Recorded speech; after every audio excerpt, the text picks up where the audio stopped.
From fabulous Las Vegas, Nevada, it's Casino Secrets with Vegas Vic and Ziggy.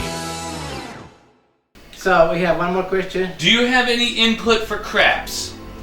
Yes, craps is one of those wonderful games that sometimes tends to intimidate novice players because a craps table is crowded and it's boisterous. There's a lot of people yelling some really strange things, and so if you're new to the game, you can very easily become intimidated by it.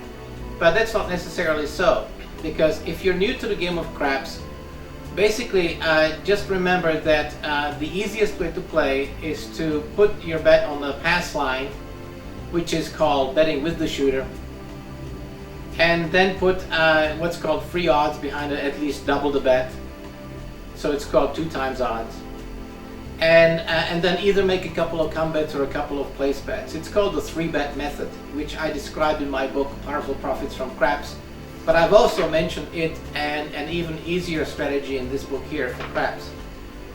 The best way to play craps is to try to make it simple. Don't overdo it, because if you overbet, then you are limiting your opportunities to be able to win, because if you have a hot roll, then it looks great, but most rolls are not those that will last for a long time.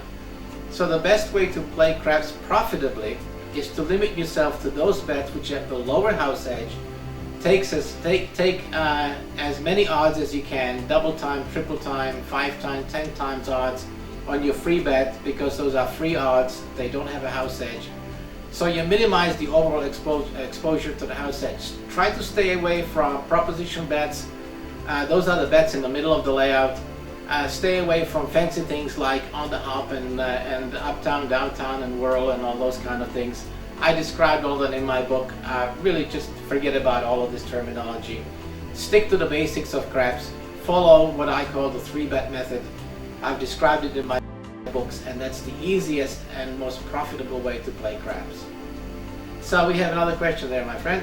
Yes. Why don't the poker pros win? Okay, so I have again. We'll probably make this our last question for the broadcast today. In one of our earlier episodes, I was asked, why is it that poker pros don't win? Now, I mentioned that poker pros do win a lot, but at the time, this, I believe, was a question that had to do with poker tournaments. And I mentioned the fact that when you are playing a large field in a poker tournament, like the World Series of Poker, where you have upwards of 6,800 participants and it takes a week to do it, it is very difficult to sustain that kind of continuous excellence at your top game for those many hours each day for so many days, and fight not only the fatigue, the stamina, but keep your knowledge and acumen together all the time. And that kind of a focus is difficult to maintain for even the best professionals. But there are some instances where I was asked also, why is it that some of these famous players don't win as often in cash games? And the answer to that is that yes, they do. We just don't see it because it's not televised. And unless you're at the table, usually people will not discuss it, disclose it, or talk about it. So the fact is that poker pros, by and large, do win. But there are times when even they succumb to the anomalies of the game. Although poker is definitely a game of skill, there are certain circumstances where no amount of skill will help you in a case of absolute, pure, unadulterated luck, and it happens.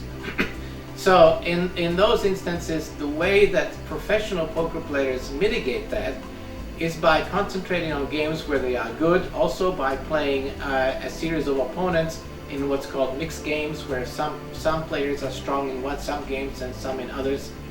So overall, some of the greatest poker players that you probably know from television and from the tournaments are by and large mostly successful in playing the cash games as well. And I've played against many of them, and they are formidable opponents. And so I would suggest that if you find yourself in one of those games, I hope you have a large bankroll behind you. Okay, Ziggy, so I believe that this is just about it for our broadcast today. So we broadcast on Periscope about once a week. So if you don't forget to follow us, and you can also follow me on Twitter. My handle is @gamingauthor. And if you would like to see our past episodes of this broadcast, please go to LasVegasLiveTV.com. For more updates on the latest happenings in Las Vegas and for information about my books, please go to morecasinodeals.com. And you can also check out my books there. And don't forget to sign up for our Insider Advantage newsletter. You can find that link on my website, which is morecasinodeals.com. You will also find links to as I said, to my latest updates and to all my books. So until next time, this is Vegas Vic from Las Vegas, Nevada, saying see you in the casino. So long.